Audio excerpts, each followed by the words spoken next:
Ah, September 6, alay tayo ha. Ano aalay natin? Kumuha kayo ng papel, susulat natin po ha. Una-una, isang pares na kandila. Ngayon mga kandila, di ba, may mahaba. Pero may ngayong kandila na yun, gel. Meron sa mga supermarket, may mga gel para hindi tayo takot masunog. Gel, no? Na baso na may gel. Isang pares na kandila, pula. Pula po ha. Tandahan no. Tapos 3 baso na tubig o alak. 3 maliliit na baso na alak, no?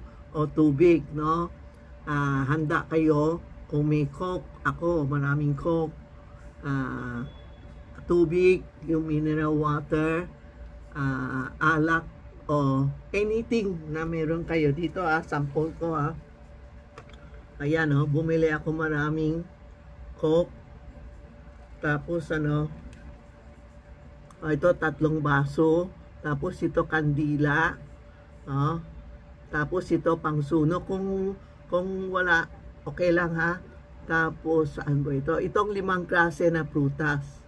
Kasi sa Chinese goko si 5 klase na prutas. Halimbawa apple, orange, pineapple, dragon fruit, ganun 5.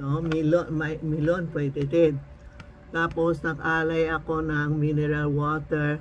Meron ako handa niyo mga incense ha, damihan niyo incense. Ilagay dito sa tindahan ko, dinagay ko. Tapos naman, yan ito na isang tasa na bigas na may coins. Kayo na bahala mag-display. Alam mo mga customer ko, ang galing magawa. Ito tasa, kailangan may tasa na lalagay bigas, tapos coins. Tinang mo, lemon, pwede din. Ano pa ito? Mga fruit, mga bahala na kayo, mga pagkain o biskuit, ha, yan. Tinang mo, marami ako incense kasi lahat na items, tutusok mo. Halimbawa, ito bigas, magtutusok ka ng incense, ha. Pag hindi siya lagay incense, hindi sila pwede makain. Ito, meron ako hopya. May hopya, may chicken, may chichirya, no, prutas, pagkain, may kampang, bumili ako. Tapos ito yata ang ginawa ko vegetarian kasi sa tabi namin may vegetarian. Kaya binigay ko sila ng pagkain ng vegetarian. Tapos may mga hopya. Yan po. Tapos yung bigas, ninagay ko ng pera. Ito yung kinuha ko lang sa natago ko. Yan o. May mga prutas, may bigas na may pera. Yan po. Yan. Kung anong meron lang kayo sa bahay, halimbawa, aparad o kitchen nyo, open nyo, may mga chichirya, wag lang delata. Kung may delata, kailangan may pangbukas kasi may matanda lang. May kilala akong matanda, sinabi sa akin, maximum wag ka magpa-alay ng delata kasi yung mga ghost, ginagamit yung ipin nila, nakita niya lang kasi wala siya lagay na pangbukas ng delata. Kaya ako, umpisa ganoon, hindi ko na aalay ng delata, no? Kung may delata kayo, open nyo sardinas, open nyo, lagay nyo sa tasa.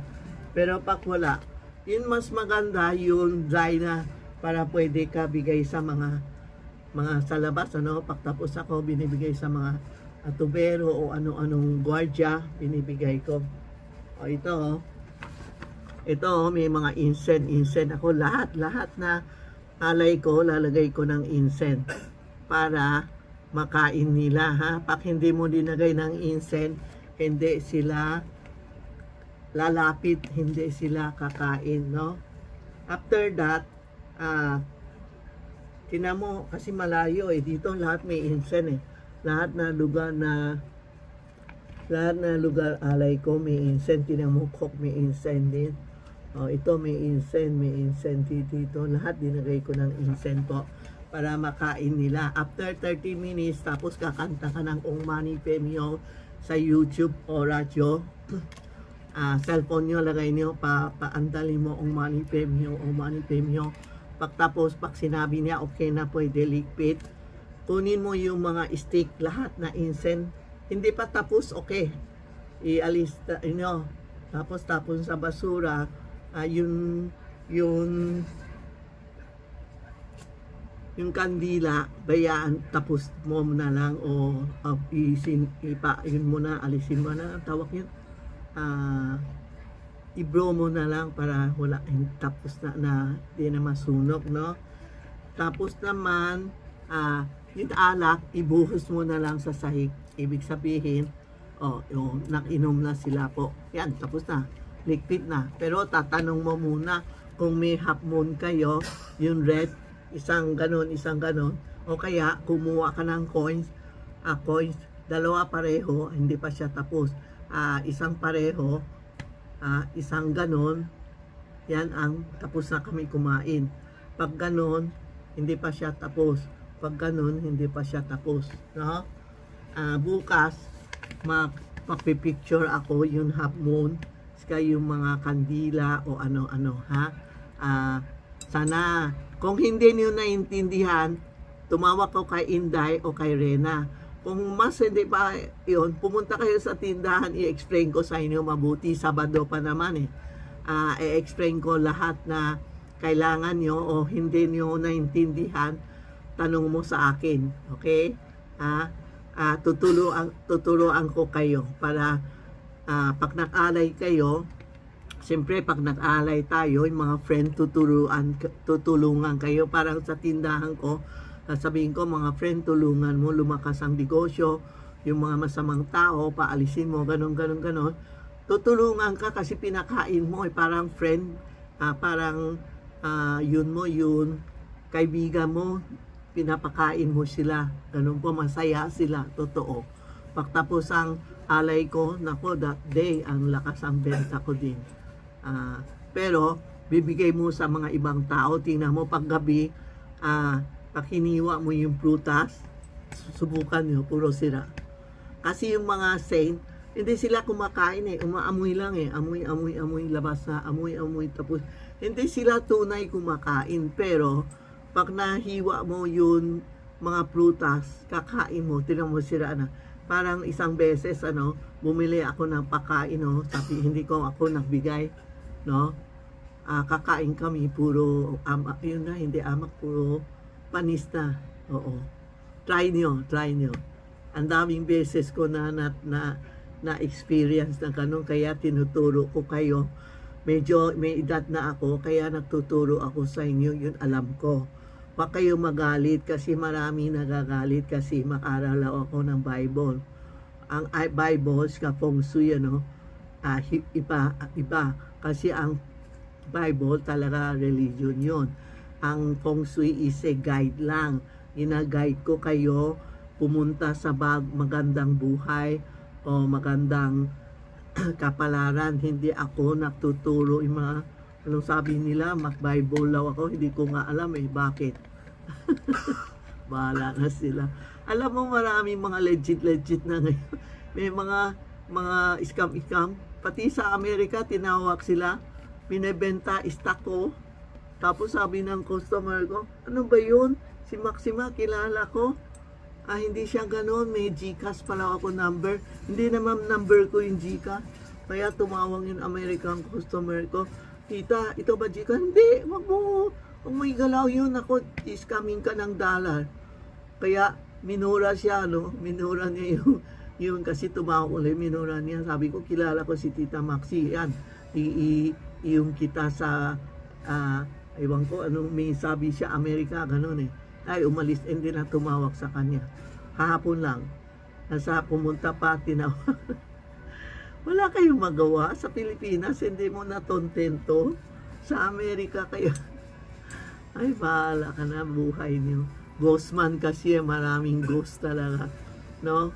Grabe pati Amerika, tinawagan customer ko, scam lang, scam. Oh, okay ha. Maski na alam mo, pag wala kayong pagkain, ano, Sky Flakes lang, isang soft drinks, o tea. Maganda, tea din, hot tea, Sky Flakes, red wine, maski na ano, basta maski na ano, hindi ko na sasabihin, mamaya sabihin nyo, tinuro kita ng mamahalin na ano, hindi.